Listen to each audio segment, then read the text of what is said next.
लखनऊ से कुछ किलोमीटर दूर मलिहाबाद का इलाका आम के बागों से घिरा हुआ था।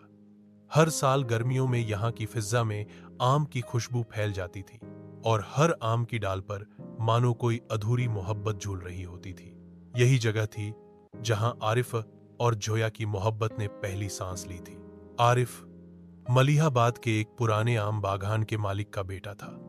सीधा, सादा, मेहनती और अपने काम में मगन रहने वाला। उसकी सुबह आम के बाग में और शामें सूरज के साथ बाग की पगडंडियों पर गुजरती थी। जोया लखनऊ से गर्मियों की छुट्टियों में अपनी नानी के घर मलिहाबाद आई थी। पढ़ी लिखी शहर की छुलबुली लड़की, जिसे आम खाना तो पसंद था, लेकिन आम के पेड़ की छांव में बैठकर किताबें पढ़ना और हवा से बातें करना उससे भी ज्यादा भाता था। पहली मुलाकात। एक दिन जोया अपनी किताब लेकर बाग में बैठी थी, तभी अचानक एक पका आम उसके पास आ गिरा। उसने ऊपर देखा, एक पेड़ पर आरिफ चढ़ा था। जोया ने मुस्कुराकर कहा, अगर तोहफा देना है तो सीधा हाथ में दीजिए। आरिफ थोड़ा झिझका, लेकिन मुस्कुरा पड़ा। और बस यहीं से शुरू हुई थी वो मोहब्बत जो हर साल आम के मौसम में खिल उठती थी। आम, बारिश और प्यार। जून की एक शाम बारिश की हल्की फुहारें पड़ रही थी। जोया एक बार फिर आम के बाग में अकेली बैठी थी। तभी आरिफ आया, भीगा हुआ, हाथ में आम और एक पुरानी डायरी।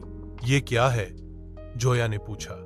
आरिफ बोला, हर मौसम में जब तुम यहां आती हो मैं तुम्हें छुपकर देखता रहा, और जो महसूस किया वो इस डायरी में लिखा। जोया की आंखों में चमक आ गई। उसने डायरी खोली और एक पंक्ति पढ़ी।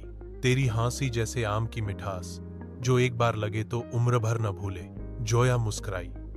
आरिफ थोड़ा डर गया कि क्या अब वह वापस लखनऊ जाकर हमेशा के लिए उसे भूल जाएगी, लेकिन जोया ने कहा, शायद मुझे अब आम से मोहब्बत नहीं, इस बाग से हो गई है, और उससे भी ज्यादा इस बागबान से।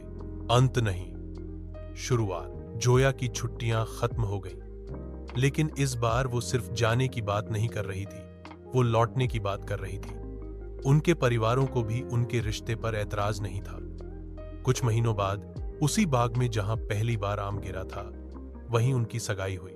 आज भी मलिहाबाद के उस बाग में एक पेड़ के नीचे एक लकड़ी की बेंच है, जिस पर लिखा है, जहां आम गिरा था वहीं प्यार पनपा था। इस कहानी की खुशबू सिर्फ आम की नहीं थी, मोहब्बत की भी थी। अगर आप चाहें तो मैं इसका दूसरा भाग या इसी प्रेम कहानी पर